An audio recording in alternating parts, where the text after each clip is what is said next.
Oke, ini aku lihat kemana ya? Sana ya? Kiri? Oke. Kalau tadi kan udah sama mama. ya ini sekarang masuk di video sebelumnya. Yang pertama tuh udah dikasih wejangan-wejangan oleh Ibu Negara, Ibu Suri. Nah, kalau yang sekarang gantian Menteri Keuangan. Menteri Keuangan nih. Ada papa saya. Sekarang kan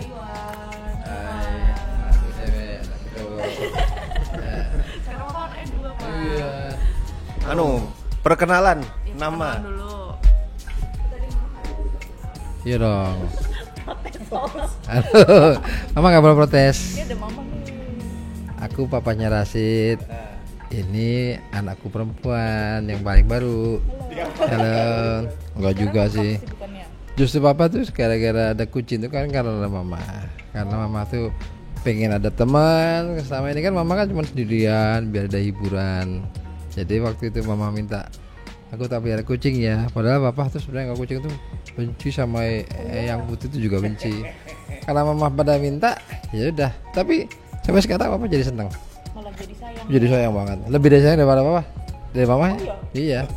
Kucing daripada mama. Sayang sama mamanya dong. Tapi kan biar lebih sayang lagi, papa kan biar bantuin ngurusin kucing. Ngurusin kucing itu hampir kayak ngurusin anak, kayak ngurusin cucu. Karena apa?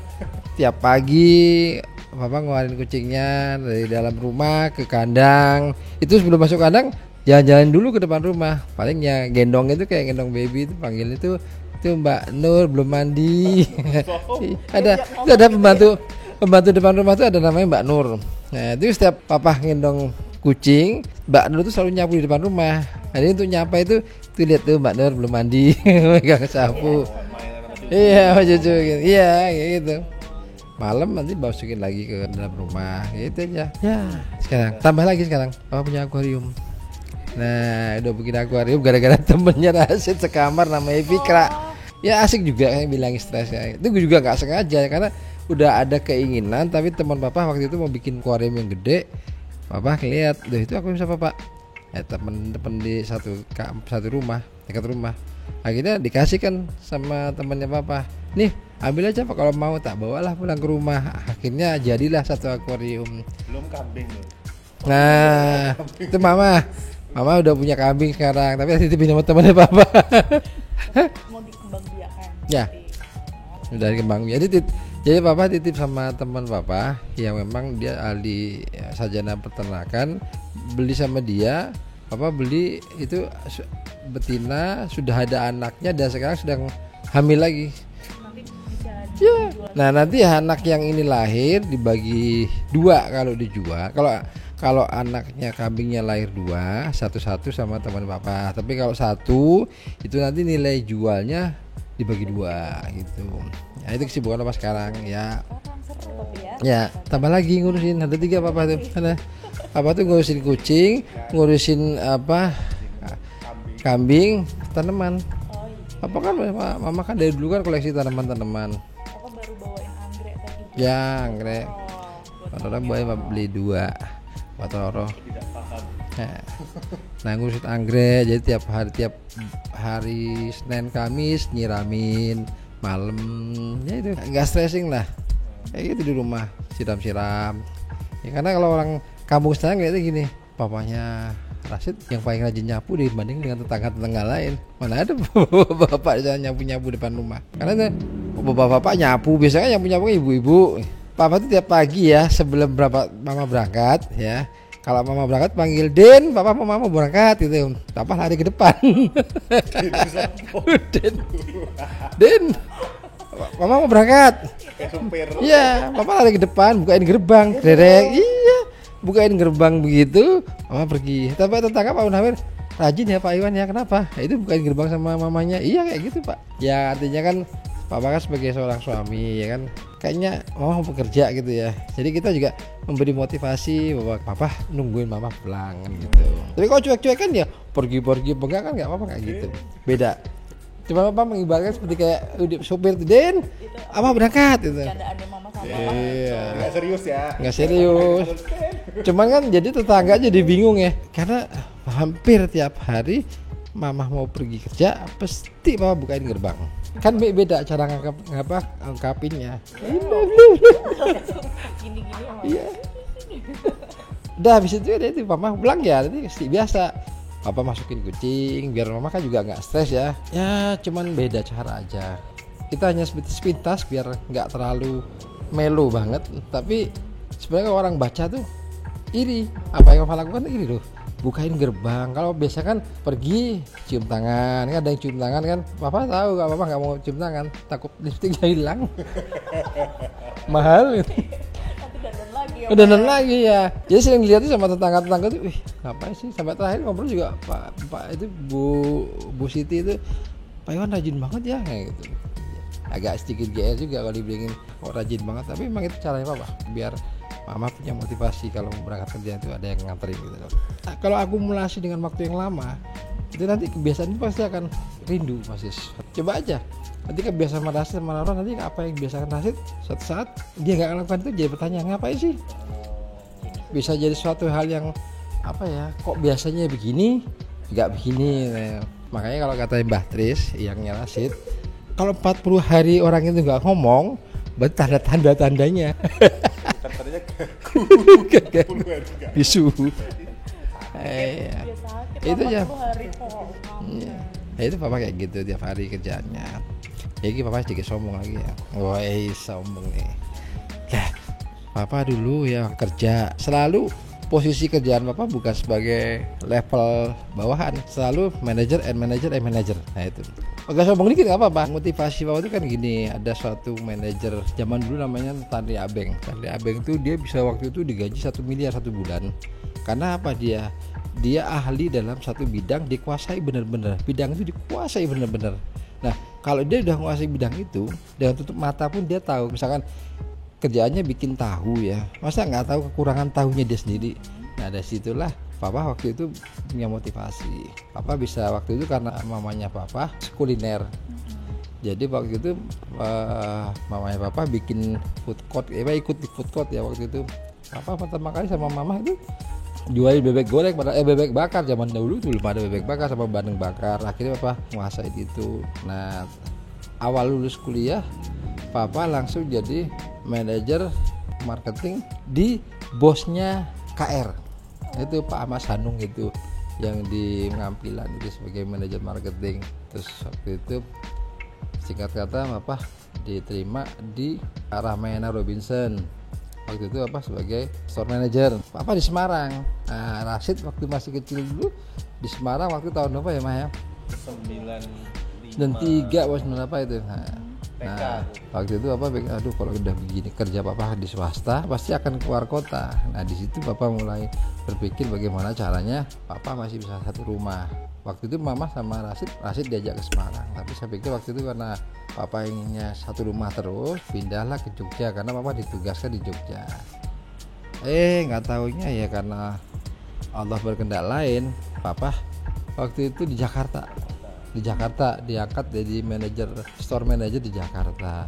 Nah awalnya itulah papa ada di luar kota. Perjalanan sekian tahun papa pengen balik ke Gombong ya karena pengen satu rumah karena saya keluarga kan masa papa harus jauhan terus karena gedenya Rasid papa nggak tahu loh karena Rasid lahir papa dari Jakarta. Pulang sebulan sekali.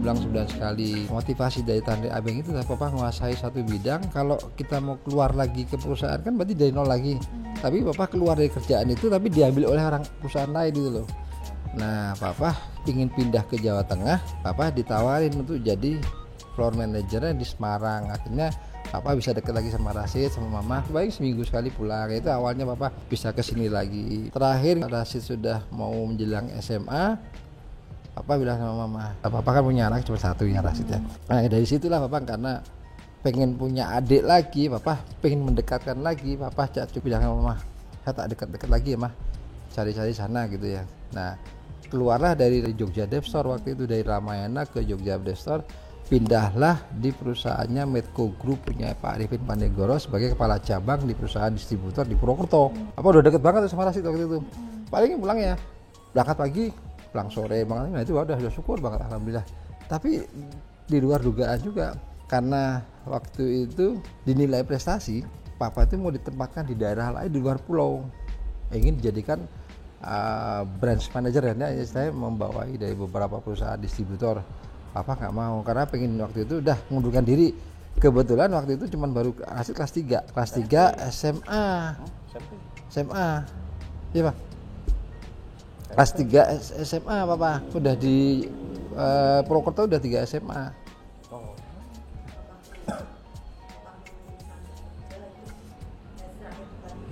Oh SMA ya, jadi karena gini, pengennya Papa kan karena pilihannya pahit dong waktu itu Rono, mau keluar pulau dapat jabatan bagus, tapi Papa nggak bisa lagi nemuin anaknya Papa. Masa-masa kelas 3 kan, Papa kan takutnya kayak kecil ya. Papa kan gini ya, dulu teman-teman Papa udah bilang, pokoknya kalau anak cowok itu jangan sampai ada nakalnya. Itu nakalnya gini, yang paling takut ya hampir seluruh orang tua yang punya anak laki itu Pak ya, dia narkoba atau judi. Karena bahasa orang Jawa kan molimo ya, madat, madon, mabuk, maling, apa satu lagi nih? Ada istilah orang Jawa tuh limo. Ya, molimo. Maling, madat, mabuk, madon, sejenisnya apa ini? Nah Papa takutnya Rasid itu judi dan mabuk. Karena gini, nek Rasid nakal berantem, Papa suka. Wah, Bangga dong laki-laki kan, berantem gitu, anak laki-laki. Kalau misalkan nakal karena perempuan, ya masih agak sedikit anulah, karena mungkin anak Papa kan ganteng. Kayak bapaknya. Nggak, maksudnya itu. Tapi kalau udah sampai ketiga tadi ada mabuk, ada apa gitu, itu susah banget tuh, karena udah psikis itu, sampai kapanpun juga susah. Nah Papa takutnya waktu itu seperti itu, putusnya Papa daripada milih jadi jabatan, Papa pulang ke Gombong, nggak kerja waktu itu. Waktu itu Papa masih ini biar dekat sama Rasid. Singkat cerita, Rasid yang pergi. Kan kuliah. Nah gitu. Nah semenjak itulah Papa pengennya bingung lagi mau kerja lagi, tapi di rumah kan Mama cuma sama Eyang. Nah kalau Papa misalkan keluar lagi kerja gitu ya, di mana lagi? Berarti kan Papa di mana, Rasid di mana, Mama di mana, kan jadi dapurnya 3 bercerai-berai. Nah kita apa putusnya nggak usah kerja, Mama ya oke lah, kita bisa di rumah aja, yang penting bisa aneh. Jadi kita ngalahin Papa dan sama Mama yang nemuin Rasid waktu itu. Jadi itulah perjalanan. Makanya masih ada beberapa yang ngomong Papa nggak sebutin, tapi intinya waktu itu kenapa Papa putusin nggak kerja lagi, walaupun Papa masih punya keinginan untuk kerja gitu loh. Ya seperti Jogja juga Papa waktu itu dibikin Papa ada properti, teman Papa kan ngajak Papa sebagai GM-nya, tapi Papa di Jogja. Tapi Papa singkatin aja bahwa kenapa Papa sampai hari ini sampai di Gombong, karena waktu itu Rasid mau kuliah. Kalau Papa masih pengen kerja yang seperti yang dulu, pasti Papa nggak akan ada di Gombong, dan pasti tidak akan di Jogja, pasti akan di luar kota lagi. Jadi Papa yang mana yang belum ada, dari Aceh sudah sampai ke Banyuwangi, sampai Malang, Madu, sampai hampir yang belum tuh hanya Kalimantan dan Sulawesi aja. Nah Papa pengennya udahlah, mendingan Papa di Gombong sama Mama, ada yang putih, biar Rasid yang jauh. Jadi baik gitu, singkatnya begitu. Aku yang pergi aja kan. Ya. Nah itu makanya Papa sekarang di Gombong masih gitu. Nah, artinya Papa cerita begitu karena ya Papa kan sebagai seorang laki-laki sebenarnya harus punya tanggung jawab sebagai untuk nafkahin anak istri, tapi bisa tidak seperti itu dengan lihat kondisi tertentu ya. Jadi Papa sama Mama waktu itu sepakat, udah deh Mama yang kerja, Papa yang di rumah aja lah bagaimana. Tapi waktu itu juga kebetulan alhamdulillah Papa juga dapat kerjaan di Gombong untuk waktu itu ngurusin bikin perumahannya temannya papanya Rasid. Papa waktu itu di Gombong dipercaya sama teman Papa itu untuk ngurusin perumahan di Gombong. Ya alhamdulillah waktu itu perjalanan bikin perumahan itu Papa cukup bisa punya kegiatan di Gombong. Kita cuma 4 tahun kalau nggak salah, Papa mundurkan diri lagi. Dan Papa juga waktu itu mau terbentur dengan mau berangkat haji tahun 2018. Nah di situ Papa di Gombong terus sampai sekarang. Jadi intinya Papa tuh gini cerita sama begini karena gini, ya kalian kan besok kan jadi ayah, seorang ibu, seorang tua. Ya pesan Papa cuman kalian bisa saling percaya aja. believe and believe, saling percaya aja. Penting banget ya. Wah, trusted, saling kepercayaan aja. Kalau mama juga dulunya kalau nggak percaya dengan papa, mungkin banyak cemburunya. Biasa, papa kan pejabat. Main jebak. Nggak gini, kalau kasih kepercayaan tuh kita tuh kerjanya enjoy. Karena kalau nggak kali kepercayaan tuh kita stressing sendiri, apa-apa ditanyain, apa-apa gitu. Harus percaya dulu, percaya diri kita dengan saling percaya dengan mana. Apalagi kalian berdua, misalkan kayak Roro kan juga sering banyak penggemar, Rashid juga banyak penggemar, posting-postingnya. Kan ada bisa aja yang DM, bisa yang aja apa, saling percaya aja. Wah, yang lihat nggak kalian berdua, pasti yang lihat yang di atas, Tuhan yang tahu. Jadi apa yang kita lakukan itu pasti ada sesuatunya yang akan dibalas oleh Allah. Jadi mengingatkan diri papa sendiri, ya sebagai orang tua tanggung jawab di rumah. Bukan soal tanggung jawab materi ya, materi bisa siapa aja. Papa bisa, mama bisa, atau kalian berdua juga dua-duanya bisa. Saling ngisi aja dan saling percaya aja. Udah, kalau kepercayaan. Kalau udah saling percaya tuh enak. Kita nggak apa-apa, nggak pusing kok. Ini papa sebenarnya orangnya lebih galak mungkin. Orang tahu sih papa itu orangnya galak. Udah tahu sama teman-teman papa itu paling galak. Tapi teman-teman papa itu pada segen. Mungkin Rashid ada turunan papa seperti itu. Jadi Rashid bisa diingetin kalau soal mama kan kayak gitu. Mama kan ngingetin. Halo, jangan gini, jangan gitu. Nah, ngeredemnya seorang suami atau seorang laki-laki itu dari istri. Papa termotivasi sayang mama. Karena gini, teman-teman papa juga bingung. Kok bisa ya Wan berubah, lu bisa sampai hampir 1000 derajat? Iya, nggak 360 derajat lagi, berubah drastis. Yang dulunya papa tuh gini, papa tuh nggak bisa namanya temen tuh nggak datang, nggak bisa. Papa tuh selalu ngunjungin ke mana-mana. Papa tuh kalau udah ke Jogja tuh gatel sebenarnya. Kemana? Bukan papa nggak punya temen, papa membatasin temen papa tuh datang ke rumah. Jadi maka papa juga dapat orang Gombong juga seneng. Karena apa? Jauh dari Jogja. Jadi nggak ada yang tahu siapa sih papa kayak di sana gitu, nggak tahu. Jadi kalau papa di Jogja lagi, ya udah papa pastinya mungkin nggak akan bisa di rumah terus, pasti main ke sana gitu. Begitu juga Roro nanti. Rashid kalau emang bentuk kerjaannya begitu, harus bertemu dengan orang banyak dan sebagainya, ya udah. Artinya emang itu jobnya dia atau skillnya dia begitu. Itulah biar cari nafkah untuk keluarga, yaitu support aja, support doa, support mengenai kerjaan dia, tapi juga sebagai rem. Mas jangan gitu dong Mas, sebagai rem. Kayak gini loh, nah gitu Mama juga begitu. Papa kalau pergi papa mendingan sama mama, karena papa lebih aman dengan mama, karena mama apa bisa ngerem. Roro sebagai istri nantinya juga begitu, sebagai mengeremnya Rashid. Artinya bukan mengendalikan ya, bukan posesif, bukan. Begitu Rashid juga nggak posesif, cuma saling ngingetin aja. Karena kalau posesif kan juga kita nggak bisa gerak apa-apa. Tapi kebetulan papa memang punya keinginan diposesifkan dengan mama, karena piye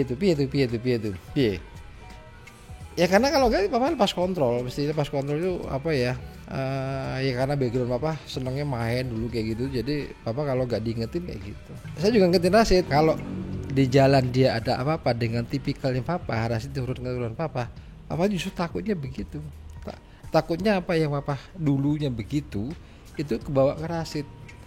Nah Rashid itu kalau udah gampang gitu, nah itu kayak papa saya. Papa makanya kadang, aduh, bu jangan Mas. Takutnya gini loh, ya berani. Orang lihat Rashid gede gitu ya, takut ya. Papa punya merasa bahwa papa tuh seperti itu dulu gitu loh, jauh-jauh gitu. Mungkin papa lebih, kalau diceritain aduh, ngeri deh.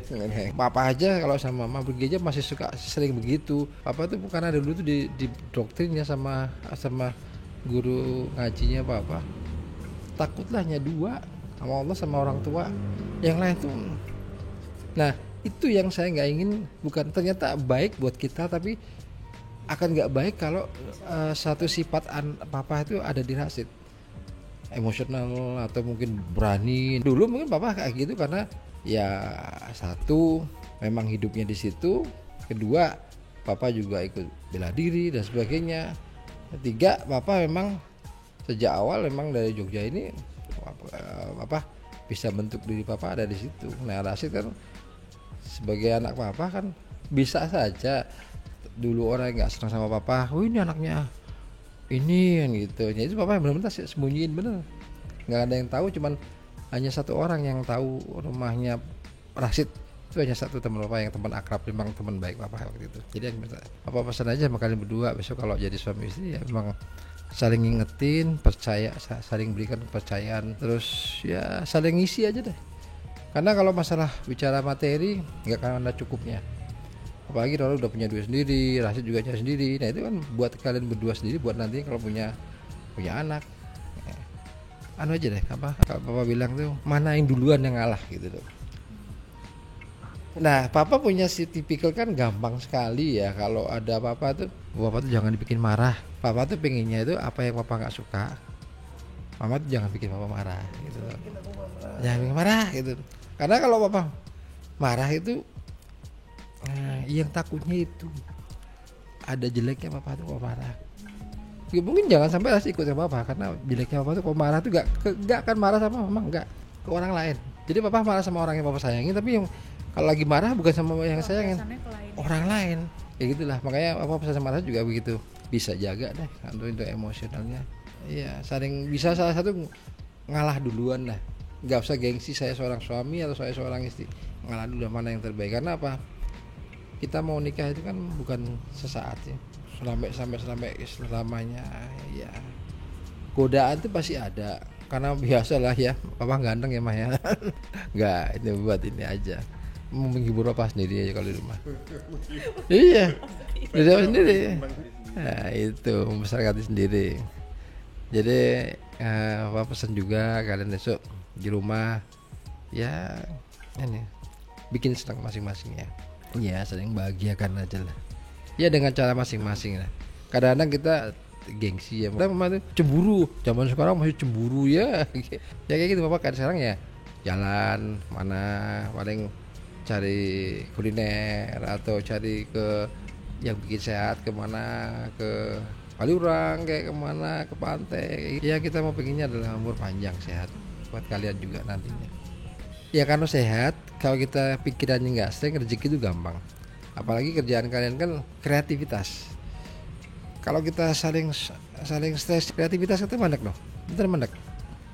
Betul mandek, benar-benar mandek. Jadi bikin kalian tuh enak aja lah berdua.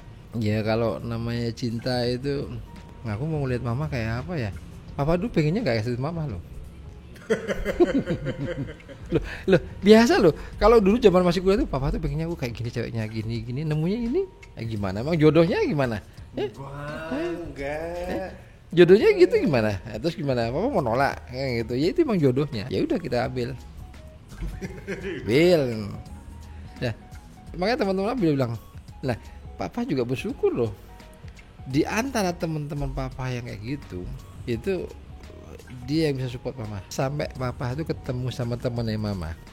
Pak, jenengan tuh beruntung. Kenapa? Istrinya jenengan tuh tercantik gombong nomor kedua.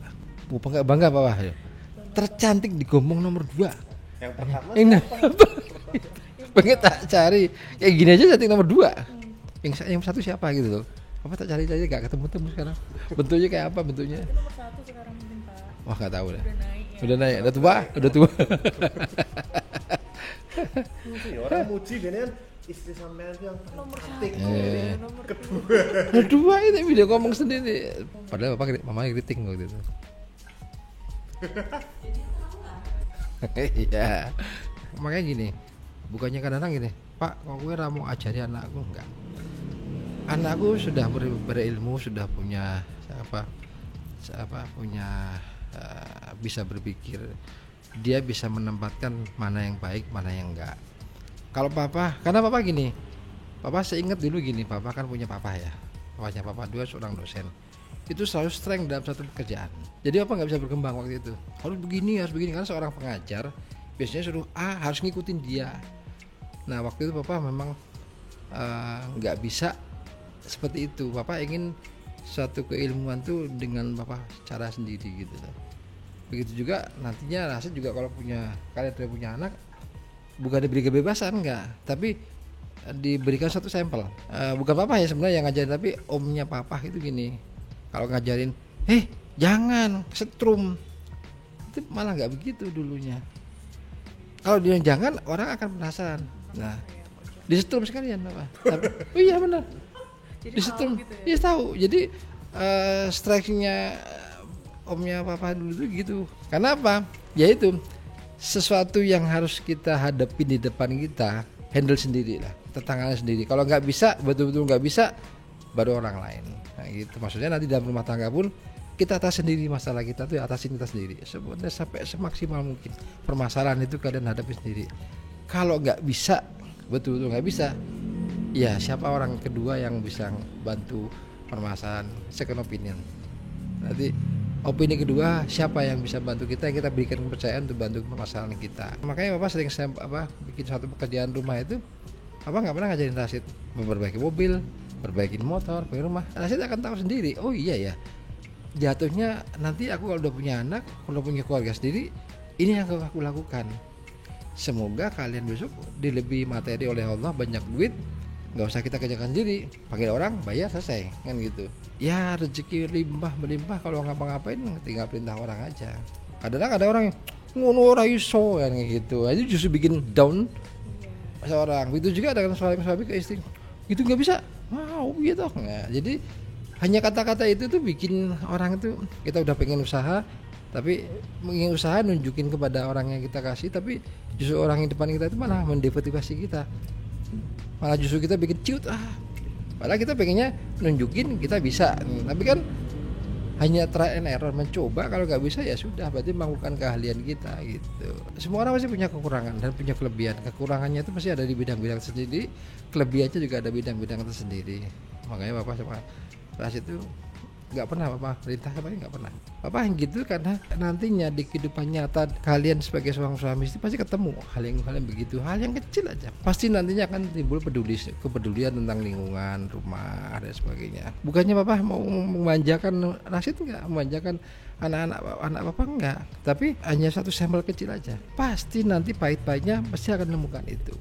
Pekerja swasta atau wira swasta itu harus muncul satu kreativitas. Kreativitas itu akan muncul kalau kita happy, hatinya enak, pikirannya tenang, itu pasti muncul kreativitasnya. Tapi kalau udah mepet, nggak bisa ngapa-ngapain, bener, nggak mood, nggak ngapa-ngapain. Bapak aja kadang-kadang juga gitu. Pak dulu di kuliner megang rumah makan, Bapak megang di dunia fashion, Bapak sebagai manajer fashion, dipindah ke dunia supermarket, Bapak bisa handle.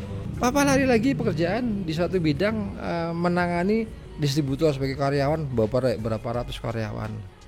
Bapak kerja di bagian produk satu, Bapak sebagai membawai sekian banyak manajer bidang perumahan. Terakhir Bapak diajak untuk bidang ekspor bambu.